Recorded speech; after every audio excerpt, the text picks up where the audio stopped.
Ceci est un croissant qui fait beaucoup parler de lui. Non seulement parce que c'est un cube, mais parce que c'est une masterclass de positionnement et de stratégie marketing, et voici son histoire. Fin 2019, Titeuf et Gigi décident de redonner vie à la Maison Leroy pour en faire leur restaurant. C'est une ancienne quincaillerie à l'architecture atypique, avec un square intérieur situé juste en face de l'église de Deauville, l'endroit idéal pour s'installer. Oui, mais voilà, l'emplacement ne fait pas tout. Deauville, c'est 3700 habitants pour plus de 80 restaurants et salons de thé. Autant vous dire que pour faire sa place sur un marché aussi concurrentiel quand on est un nouveau venu, ça demande une bonne dose de stratégie marketing. Et voici ce que nos deux trublions ont fait. Étape 1, le pré-lancement. Pour ceux qui connaissent l'excellent livre Launch de Jeff Walker, cela doit vous rappeler quelque chose. Le but de cette première phase, c'est d'attirer l'attention du public et faire savoir que vous avez un projet. Alors Titeuf et Gigi ont créé une page Facebook et un compte Instagram pour faire connaître leur projet auprès de leurs contacts. Et ils ont diffusé 3 types de publications. Des publications sur l'avancée des travaux, ce qui a permis de mettre à l'honneur les artisans et les copains qui ont participé. Ça a 3 avantages.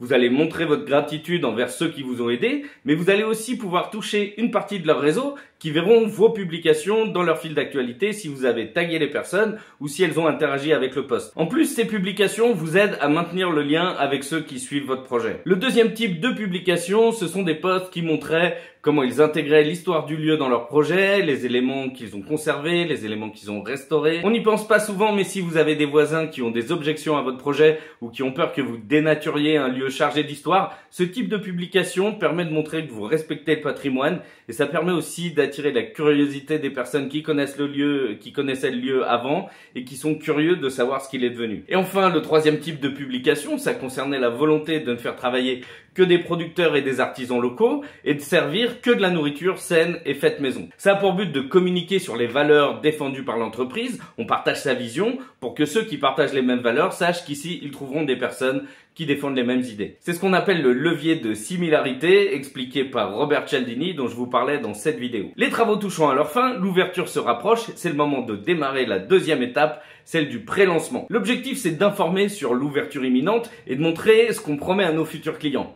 Et là encore, ça a été un sans faute. On retrouve des publications sur la finalisation du logo, la signification du nom et la mise en place de l'enseigne. Ça leur a permis d'habituer le public à leur identité visuelle et de susciter un peu plus la curiosité parce que le Square n'est ni un restaurant, ni un salon de thé, c'est un bar à manger. Et tout au long de la phase de pré-lancement, ils ont fait un teaser de ce que promet de vous offrir un bar à manger. Il y aura des publications sur l'agencement du lieu, sur les créations à boire et les créations à manger. L'important, c'est de dire à votre public, si vous venez chez le Square Deauville, vous obtiendrez ça, avec l'objectif de créer des attentes chez ceux qui vous suivent et d'attirer un maximum de monde dès l'ouverture. Une bonne stratégie de lancement pourrait s'arrêter là. L'ouverture, c'est votre étape de conversion où vous allez pouvoir mesurer la réussite de votre stratégie et récolter les fruits des campagnes de promotion pré-ouverture. Mais je vous ai promis une masterclass et je tiens toujours mes promesses. À l'ouverture, vous allez avoir 2 types de personnes qui vont venir. Ceux que vous avez déjà séduits en les faisant saliver jusque-là, cela c'est facile, il suffit de tenir vos promesses et ils seront satisfaits. Mais vous avez aussi les curieux qui n'ont pas encore d'avis définitif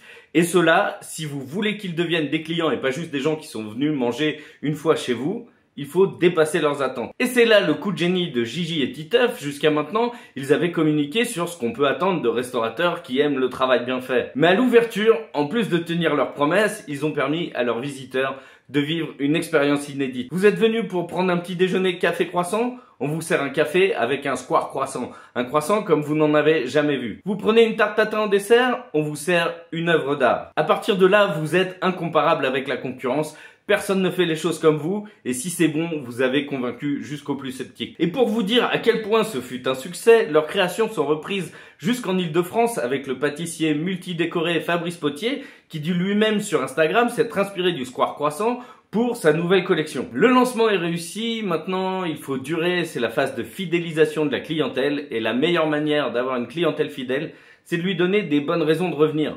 Et ce sera encore une pépite de cette masterclass. Titeuf et Gigi ont utilisé principalement 3 leviers. L'organisation régulière d'événements, de concerts ou de soirées DJ, ça permet d'amener régulièrement du monde. Et en plus, ça permet aux gens qui ne viennent que pour l'événement de vous découvrir aussi. Ensuite, ils ont utilisé le levier de la nouveauté en faisant évoluer régulièrement leurs cartes au fil des saisons. Vous avez toujours quelque chose de nouveau à découvrir et c'est toujours un atout pour contenter les curieux ou ceux qui se lassent très vite. Et le troisième levier, c'est justement de profiter de chaque renouvellement de cartes pour remettre en avant sur les réseaux sociaux leurs produits stars de la carte précédente. Ils vont signaler que ces produits vont bientôt disparaître pour laisser place à la nouvelle carte. Là, vous créez ce qu'on appelle un effet de rareté et ceux qui ont été époustouflés par cette recette voudront peut-être venir la regoûter une dernière fois avant qu'elle ne disparaisse. D'ailleurs, avant que je ne disparaisse, n'oubliez pas de vous abonner à cette chaîne si vous aussi, vous voulez utiliser Internet et la communication pour développer votre business. Mais avant, je voulais vous parler d'une autre vidéo où j'explique les principes du positionnement et comment vous pouvez vous aussi vous démarquer de la concurrence. Le lien est en description, allez jeter un œil si ça vous intéresse. Voilà, maintenant vous pouvez vous abonner tranquillement et je vous retrouve tout de suite dans la prochaine vidéo. Ciao!